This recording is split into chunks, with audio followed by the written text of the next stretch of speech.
Assalamualaikum warahmatullahi wabarakatuh. Waalaikumsalam warahmatullahi wabarakatuh. Amin. Alhamdulillah. Alhamdulillah. Alhamdulillah. Selamat malam para penggemar, pemirsa dan subscriber channel Padepokan Tingkir. Malam ini kita akan berbincang-bincang dengan saudara-saudara kita, murid dan jamaah dari majelis kita. Kita akan bincang-bincang tentang suluk spiritual santri akhir zaman sekarang.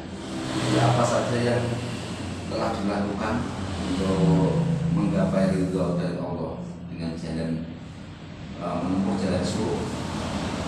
Ketika berdoa adalah salib dari perjalanan ajaran Thariqah atau apa ya? Ini santri akhir zaman. Yang pertama untuk kita perkenalkan dulu, yang di sana adalah Mbak Taufik, pembesar kita, besar, benar-benar besar badannya. Nah, yang kedua ini Mas Kaim, ini baru pulang dari perjalanan spiritual, yaitu adalah khalwat perjalanan Medan, yang mana mencontoh dari perjalanan dari Syekh Abdul Qadir Al-Jilani. Nah, kita akan berbincang-bincang dulu dengan mereka bagaimana pengalamannya perjalanan itu. Nanti Mas Kaim bisa ceritakan, Bapak bisa ceritakan. Tapi sebelum itu kita akan sampaikan dulu bahwa majelis ini semuanya jamaah ini adalah jamaah untuk menggapai ridho Allah. Jadi suluk apapun, perjalanan apapun, itu tujuan utamanya adalah untuk mencapai ridho Allah. Kira-kira seperti itu. Nah, dimulai dari siapa? Monggo Mas Taim dulu atau Mbak Taufik dulu. Kita bincang-bincang santai saja. Anggap saja ini semua adalah bincang-bincang ngobrol santai. Monggo Mas Taim dulu. Pengalaman kemarin sudah melakukan apa, Mas? Amalia apa? Amalia Medan. Baru Medan. Selama berapa hari? Pertama itu 21 hari. Setelah itu melanjutkan 41 hari. Oh gitu. Medan itu seperti apa, Mas? Bisa diceritakan, Mas? Medan itu jalan tanpa membawa bekal dan cuma membawa bekal itu alat sholat aja. Alat sholat saja. Enggak ada, tidak diperkenankan ya. Jadi nggak bawa uang. Tidak Itu bawa. perjalanannya ada tujuan kemana gitu atau Tidak ada tujuan. pokoknya selama 21 hari. Iya, 21 hari. Dari itu berjalan terus tanpa tujuan. Oh, tanpa tujuan. Terus makannya gimana, Mas? Makannya itu kalau ada yang ngasih ya kita makan, kalau enggak yang dikasih ya kita itu puasa. Oh, puasa gitu. Terus pakaiannya juga nggak ganti-ganti ya? Enggak. Selama 21 hari pakainya tetap itu aja. Tetap itu, kecuali pas sholat ganti pakaian. Dari pas sholat aja. Itu pas jalan itu sambil apa, Mas? Sambil baca apa atau sambil pikiran atau sambil apa? Kalau berjalan itu sambil apa? Sambil pikiran terus itu. Sama kalau apa? Capean istirahat. Ya sekiranya itu juga pikiran. Tapi seperti orang edan gitu, orang gila gitu ya. Benar-benar seperti itu. Jadi kalau misalnya ketemu di jalan ya dikira orang gila gitu ya. Iya, gila. Itu nggak mandi ya, Mas? Selama 21 hari sama 41 hari. Enggak pernah mandi. Nggak pernah mandi. Iya. Jadi sama sekali nggak mandi ya. Iya, enggak mandi. Terus nggak makan berapa hari, Mas? Enggak makan itu Paling lama. kurang lebih itu 2 hari sampai 3 hari. Tapi sehat-sehat saja ya. Alhamdulillah sehat. Alhamdulillah sehat. Ada yang paling berkesan gitu atau pengalaman yang apa ya, yang tidak terlupakan gitu? Ada ya, pengalaman terkesan itu saat apa di pas berjalan itu di tengah hutan itu malam-malam tiba-tiba itu ada yang ngasih makan. Padahal di tengah hutan ya. Iya, padahal tengah hutan. Jauh dari segala akses gitu ya. Iya, kita nggak Di dikasih makan apa itu Mas? Nasi goreng. Itu jadi kalau dibayangkan di tengah hutan itu gorengnya gimana itu nggak masuk akal ya. Iya, masuk akal. Itu kalau di hutan itu kalau ke jalan raya masih jauh. Masih jauh itu tengah hutan itu. Tengah hutan itu kurang lebih itu berjalan sampai 10 kilo, terus 15 kiloan itu ada. Itu nasinya masih ada. Iya, masih ada. Malam apa? Terus tempatnya itu apa? Piring atau daun? Nah, dibawakan apa? Pakai kertas atau pakai Oke, ya pakai kertas biasa. Kayak umumnya yang masuk ke bus itu. kasih minum nggak itu? Kasih minum juga. Kasih. Jadi pasti kasih nasi itu juga 2 porsi. 2 porsi. Rasanya enak juga Mas. Alhamdulillah nikmat itu. Alhamdulillah. Itu sudah dari pagi sampai malam belum makan terus dapat Makan, terus malamnya itu dapat makan dari situ. apa kira-kira kan Mas Taim itu bayangke atau minta ya Allah minta nasi goreng gitu apa enggak? Itu enggak kan pas tidurnya itu. Oh gitu. Iya. Selain itu ada lagi Mas? Ada lagi itu pas apa? Arah ke kota itu pas nggak dapat makan berjalan terus. Capek nggak berjalan terus kan sambil apa? Lawan lewati hutan panjang. Tiba-tiba itu pas kecapean udah nggak kuat apa jalan itu ada yang apa camperin, ada yang ngasih teh, teh hangat apa terusan diajak ngobrol itu. Tiba-tiba ada dikasih makan juga, makannya agak sedikit malah banyak banget itu sampai kenyangan itu.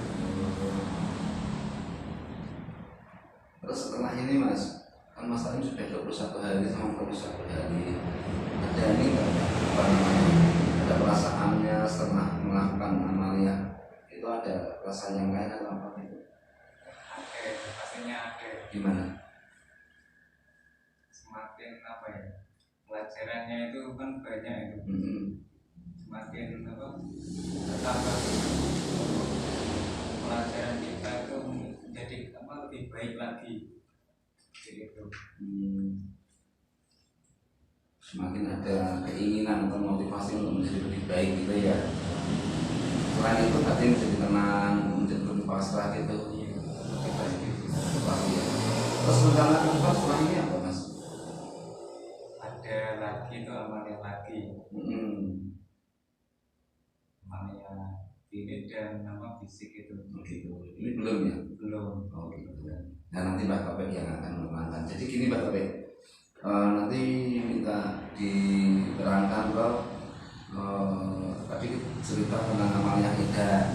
Nah tujuan amalia Ida itu seperti apa diterangkan, kemudian tahapan-tahapan amalia itu apa saja kan seperti itu Mbak. Itu diterangkan nanti Mbak. Silakan Mbak Topik. Sebelum itu diminum dulu, nggak apa-apa Mas, silakan diminum. Ini memang beda-beda sesuai dengan selera dan pesanan ini, beda-beda nggak apa-apa. Untuk Mbak. Assalamualaikum warahmatullahi wabarakatuh. Waalaikumsalam warahmatullahi wabarakatuh. Alhamdulillah, wassalam sebenarnya kita mau membahas tentang suluk dari amalia dari kita itu apa? Kita itu amalia ngaji diri, ngaji noto ati, ya, berserah diri kepada Allah Subhanahu Wa Taala, mengikuti tujuan kita Nabi besar Muhammad SAW. Tiap apa itu ya?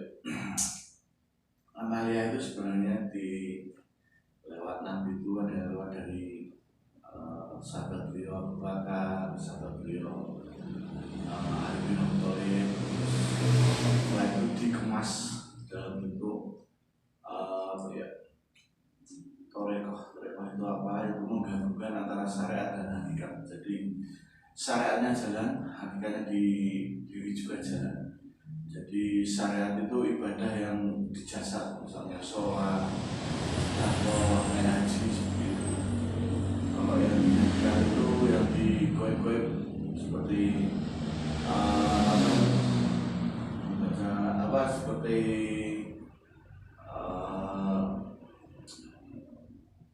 seperti menatah hati, lebih pasrah lagi, terus gabungkan, jadi digabung. Maksudnya digabung itu kita itu enggak di teorinya aja, tapi di prakteknya juga seperti itu. Gitu. Jadi ngeten itu salah satu wujud mempraktekkan ilmu tadi ya, bagaimana kita pasrah, kita tawakal, kita berserah gitu kan. Iya, seperti itu. Untuk yang untuk amal yang edan itu kita mengikuti beliau Sultanul Aulia Tuan Syekh Abdul Qadir Jailani. Untuk hilirnya itu kita mengikuti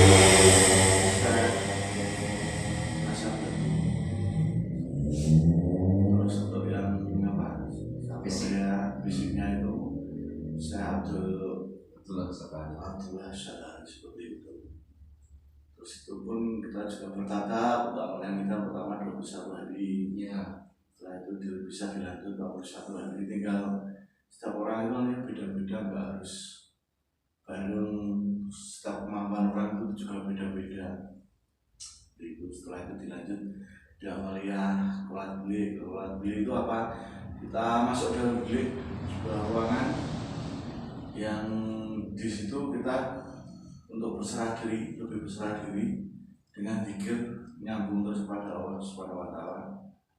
Terus jamnya pun kita juga ditentukan pas waktunya sholat. Kita umumnya mengejar duniawi, mengejar pangkat, jabatan, kadang-kadang sampai menghalalkan segala cara gitu lah ya. Nah, kita kembali berdakwah, memberi contoh, mengajak bagaimana kita menyikapi hidup ini dengan tawakal, dengan pasrah, bahwa semuanya itu hanya untuk mencari ridho Allah, sehingga apa yang ada di dunia ini sebenarnya hanya sebuah kebanyakan tipu daya. Ini adalah sebuah permainan, kita masih kadang-kadang banyak ketipu. Kita mengejar dunia, kadang-kadang sampai melupakan akhirat. Nah, orang-orang bergaya, banyak dari kita bergaya hedonisme, bergaya memamerkan apa yang dimiliki, memamerkan apa yang dimakan enak-enak, kan seperti itu ya di media sosial. Nah, ini sampai akhir zaman ini mencoba untuk berdakwah, memberikan contoh untuk bagaimana kita bersikap itu sebagai hamba, benar-benar sebagai makhluknya Allah itu harus beribadah tujuannya kepada Allah. Kita semua saling mengingatkan karena zaman ini sudah memasuki zaman akhir. Banyak dari kita terpedaya oleh tipu daya dan godaan dari iblis ataupun setan. Nah, ini sampai akhir zaman mencoba bagaimana kita berdakwah, baik melalui tindakan, melalui melalui contoh-contoh bilik tadi, ngedan, itu adalah sebagai cerminan bagaimana kita bersikap, bertawakal, berpasrah diri kepada Allah. Rezeki sudah dijamin, itu bahaya. Nah, rezeki itu adalah rezeki yang disedekahkan, itu adalah rezeki kita yang paling sebenarnya, yang utama. Demikian bincang-bincang kita malam ini dengan Bapak Pek, dengan Mas Taim. Kita membahas suluk spiritual santri akhir zaman. Kita akhiri malam ini ngobrolan kita. Semoga ada manfaatnya. Kalau ada yang bisa dipetik manfaatnya, silakan bisa diambil. Kalau yang tidak, ya anggap saja ini sebuah obrolan aja. Terima kasih. Mohon maaf atas segala kesalahan dari kita. Wassalamualaikum warahmatullahi wabarakatuh.